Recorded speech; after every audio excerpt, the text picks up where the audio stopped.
is looking at some creative ideas of breaking out of always playing in 4 or always playing in 3 or something like that, although 3 can be really interesting. We're going to look at some patterns of 5 and 7. We're going to be looking at some solo patterns, but we're also going to be looking at some chordal patterns. And maybe this will help you a little bit with your creativity in your songwriting or just in your soloing in general. So let's go ahead and just start off by looking at some groups of 5. We're going to look at 3 different examples, 2 different soloing patterned ideas, and a chordal idea. So the first one we're going to be looking at here, we're going to go up and play 20, 19, and 17 on the first string, and then 19 and 17 on the second string. So we have... Now, this could be anywhere, okay? The idea is I've got 3 notes on one string, 2 notes on the next string, which equals, of course, 5 notes. So you could create anything you want with this. But the point is I'm playing...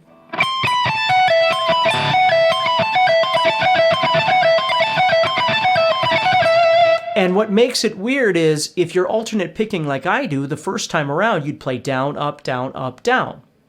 But because you're ending on a down, the next pattern would start on an up, so the entire thing feels awkward the second time around because your picking is different. So I'm starting with a down, but the second time around I'm starting with that up.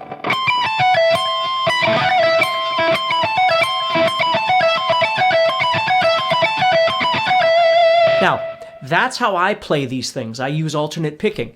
Now, there is another alternative to this, and that would be doing what's called economy picking. And if you did that, what you would do is you'd play down, up, down, just like before. But then you would push that pick through and start with another down again, which would make it consistent. So you'd have...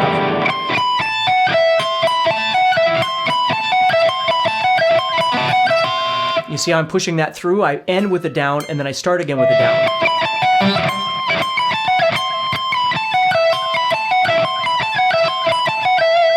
That's called economy picking. Now, that feels incredibly uncomfortable to me, but it might feel wonderful to you, and if it does, that's great. For me, I grew up learning how to play alternate picking, so that's the way I approach this. So I'm playing down, up, and then up, down, up, and then down, because again, there's 5 notes on each one. Now, it isn't necessarily just how fast you can play it, although you might have that intention, which is great. But the goal is really learning how to feel that the group of 5, especially if you're doing what I'm doing with alternate picking, and then figuring out in what context could you use this. If you're writing your own songs, of course, you could write a pattern of 5, and your band could play in 5 for, a certain amount of time or whatever it might be. Or you can play in 4/4 time and just do the pattern repetitively until you come out even, or you could do the pattern a few times and go into something else. I mean, there's a million ways to approach this stuff. But it's kind of fun for the brain because it's something a little different than always just playing even patterns to everything. Okay, so the next pattern, what we're going to do is we're going to come down here, and I'm going to play that. I'm going to play 0, 12, and then 15 and 14. So I'm playing 0, 12, and then what I'm going to do is go to 15 here, back to the 12, and then back to the 14. So that's 5 notes. 1, 2, 3, 4, 5. So now you can see I'm starting on a low string going to a higher string, where here I was on a higher string going to a lower string, okay? High string in terms of pitch, right? Going to a lower string.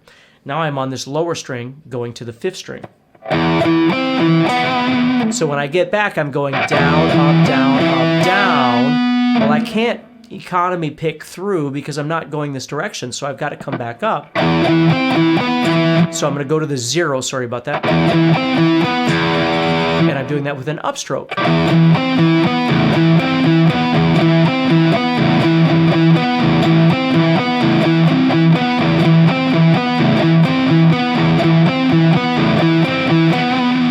So it feels, again, a little awkward the second time around because my picking is upside down. Okay, but it makes for a really great little idea. Now, the actual notes that I'm playing, you might want something that's a little less dark sounding or whatever. You can change it into any key you want or any scale that you want.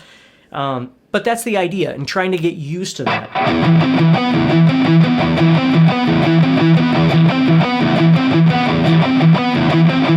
For me, I can feel what I call inside and outside. When I play the first time, I'm stuck on the inside. I'm in between the 5th and 4th or 5th and 6th strings here. When I play the second time, I'm on the outsides of the strings. So when I'm playing, that's what I can feel in my hands and think about in my head. If I play it slow, I'm on the insides here. So I'm playing inside here. And then the second time around, now I'm on the outsides of the strings there. Okay, so I have...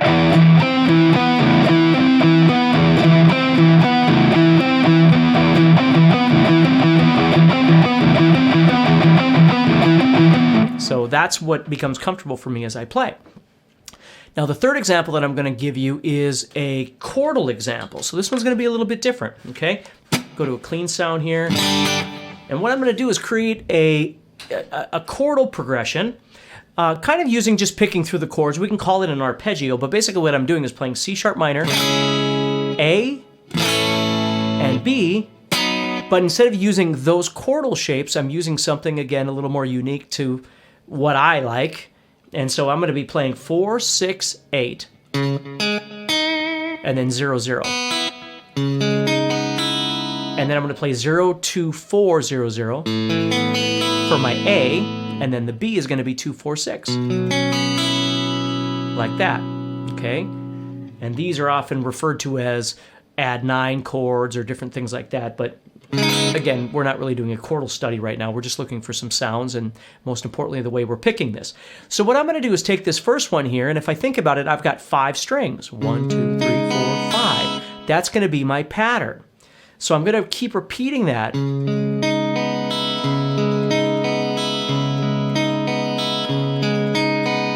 That's my pattern. So I'm just playing a group of 5 every time.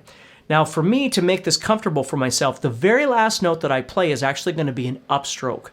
You don't have to do that, okay? But it just feels more comfortable for me, the very last note I play, to do it as an upstroke or upstrum, because it sends my pick back to the beginning.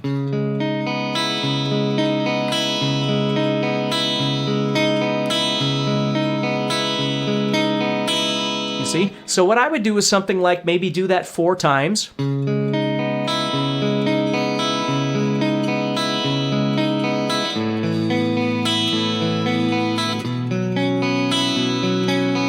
And then maybe do the other 2 times. And again, it doesn't have to be any particular speed or anything like that. If you need to slow it down,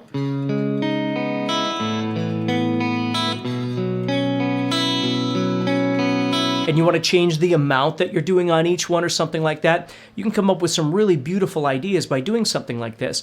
But you'll notice that the picking of this is vastly different than the other ones because I'm not doing a shorter pattern that gets repeated in the group of 5. Okay, I'm actually making my way across the guitar from the ceiling to the floor here. And then I'm starting all over. So the pattern that I'm creating isn't alternate picking, it's down all the time. But for me in particular, the last note would be that upstroke.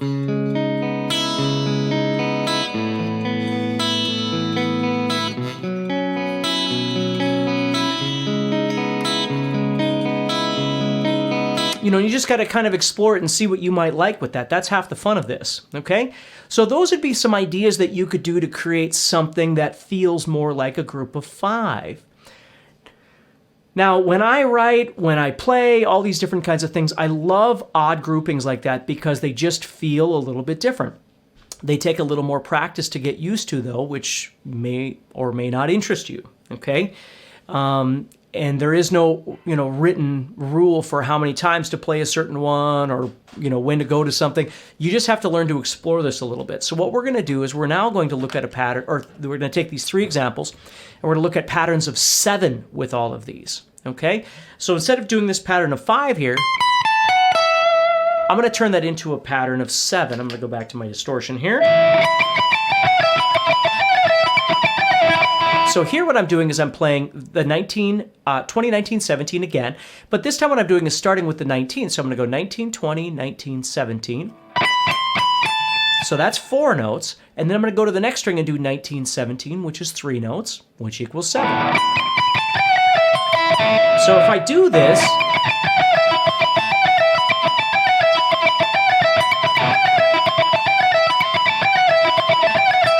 again, you're going to notice I'm doing alternate picking the entire time, where you might want to do, again, that economy picking where you push through, and that would work here.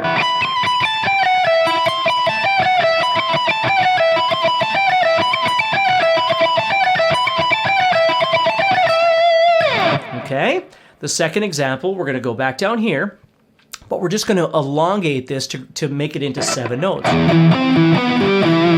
So I'm going to start off the same way, but I'm going to add 2 more notes. So I'm going to go and then add in 15 and 12. Now the difference here is I'm ending on the 6th string, and I started on the 6th string, so there's no hope for an economy picking here either.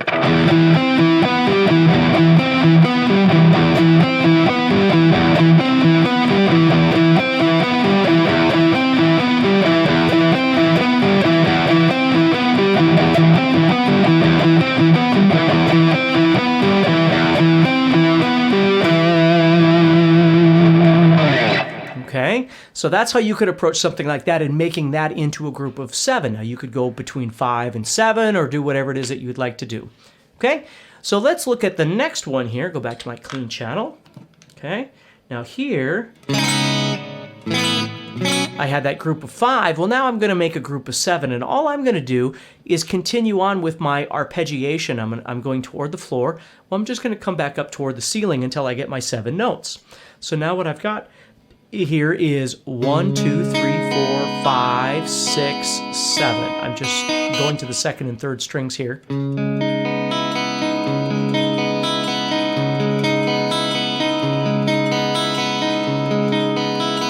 Now again, for me, the comfortable pattern for picking would be an upstroke on that 1st string. You might be doing something completely different. And to be honest, it doesn't really matter. It's more the pattern that we're playing, the fact that we're going toward the floor and then back toward the ceiling again. And counting, feeling that group of 7.